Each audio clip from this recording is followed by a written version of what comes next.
Media briefing on Operation Sindoor by DGMO. DG Air Operations Air Marshal A.K. Bharti says, Indian forces managed to minimize the damage to both civilians and military infra in the country, in spite of unrelenting efforts by the Pakistani forces. The layered and integrated air defense systems put in place by the armed forces, which includes the assets of the Indian Army, Indian Navy and Indian Air Force, comprises a large variety of multi-layered AD sensors and weapons systems.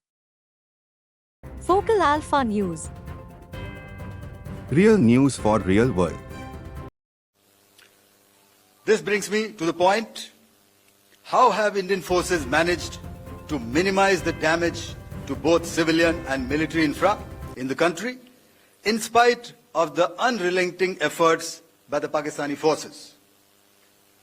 Most of you and the majority populace within the country have had a lot to say about the layered and integrated air defense systems put in place by the Indian Armed Forces, which includes the assets of the Indian Army, the Indian Navy, in addition to the primary air defense assets of the Indian Air Force.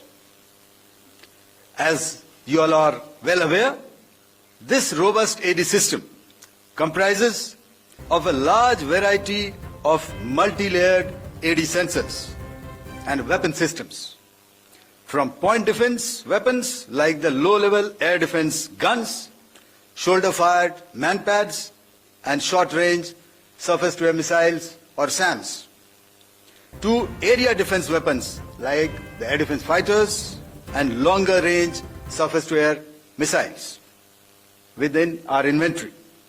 Additionally, the numerous waves of drones and unmanned combat aerial vehicles employed by Pakistan were also thwarted by the indigenously developed soft and hard kill counter-US systems.